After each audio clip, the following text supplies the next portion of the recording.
For the Rising Wind Festival, I designed a sculpture named Wings, a measuring tool, wind measuring tool. It indicates the direction of the wind and the power of the wind. It consists of horizontal and vertical wings.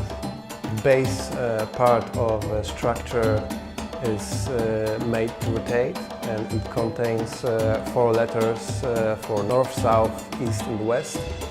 It's made to indicate the direction when it rotates. And I think that the most challenging part of the design was to choose the right airfoil for the wing, which is the cross-section of the wing. So the cross-section was chosen based on efficiency of aerodynamic forces.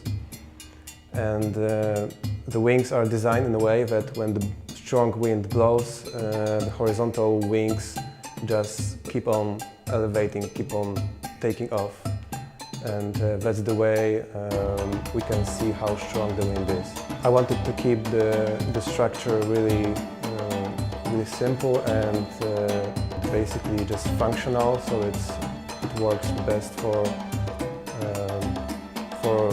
the idea of measuring the wind.